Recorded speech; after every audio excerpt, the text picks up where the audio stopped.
The coffee pot slipped from her trembling hands, spilling a brown stain down her white apron, but it wasn't the hot liquid that burned her. It was the laughter.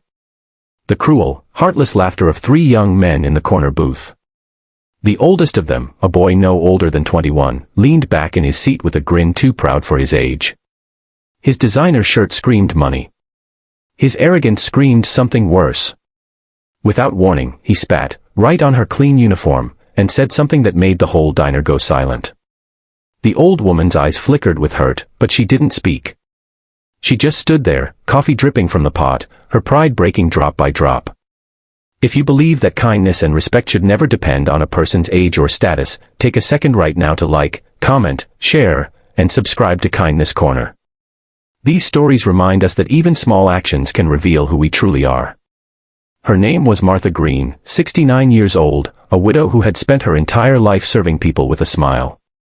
Every morning she walked 5 blocks to the diner, tied her stained apron, and poured coffee for strangers who rarely looked her in the eye.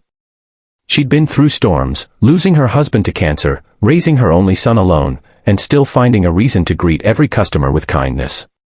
But today, that kindness had been spat on, literally.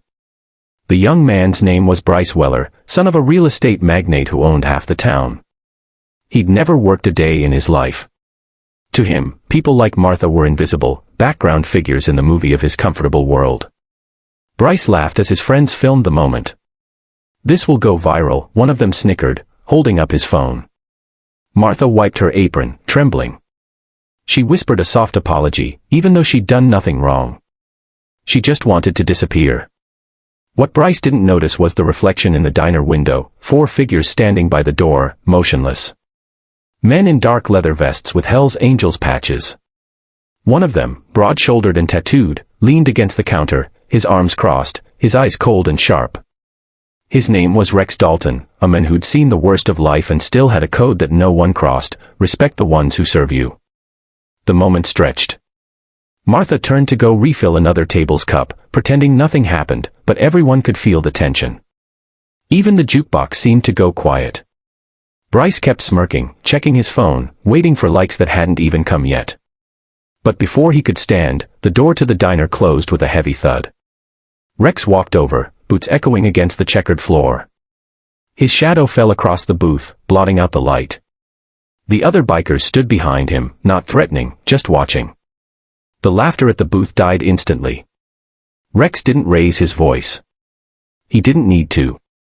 The look in his eyes said enough. He picked up the coffee pot that had fallen, placed it gently on the counter, and turned to Martha. "Ma'am," he said quietly, "did he hurt you?" She shook her head, unable to meet anyone's gaze. Rex turned to Bryce. His tone was calm, almost too calm. "You think it's funny to spit on someone who's working to make a living? That woman could be your grandmother." Bryce stammered something, his bravado crumbling under the weight of silence. The phone in his hand suddenly felt like a loaded guilt. The other bikers closed in, not to fight, but to make him feel every ounce of shame he'd ignored all his life. Rex nodded toward the counter. "You're gonna make this right," he said. "Start with cleaning that mess you made." Bryce froze, staring at the puddle of coffee and his own reflection in it. Then, to everyone's astonishment, he picked up a rag. His hands shook. His friends didn't move to help. The room watched as the rich boy bent down and wiped the floor. Each stroke of the rag stripped away a layer of his arrogance. Martha tried to stop him, whispering, "It's all right, dear," but Rex shook his head gently. "No, ma'am," he said. "It's time someone taught him what respect looks like." When Bryce finished, he looked smaller, not because of the cleaning, but because of what it made him realize. He'd never cleaned anything in his life. Never apologized and meant it. For the first time, he did. "I'm sorry," he said, barely above a whisper. Martha smiled faintly, her tired eyes softening. "Thank you, son," she said. The diner exhaled as if everyone had been holding their breath. Rex gave a small nod and walked back to his table. His crew followed, silent as shadows. But that wasn't the end of it. Later that night, when the diner closed, Bryce came back. Martha was wiping the last table. He held an envelope in his hand, filled with cash, his father's money. He tried to hand it to her, saying, "I want to make it right." She refused it. "Money can't clean what pride dirties," she said gently. "But kindness can." Her words stayed with him longer than any punishment could.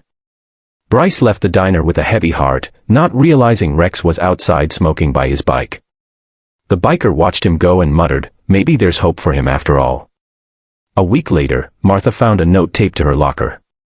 It wasn't signed, but she knew who it was from. Inside was a simple message: "Thank you for forgiving me. I'm volunteering at the community kitchen now. You showed me what real work looks like." And beneath it was a receipt, a massive anonymous donation made to a local shelter under her name. She cried quietly, holding the paper close to her chest.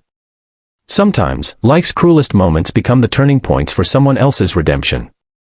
Martha never told anyone what happened that day, but every biker who'd been in that diner told the story differently, not about the spit or the laughter, but about the old woman who forgave and the boy who learned what respect means.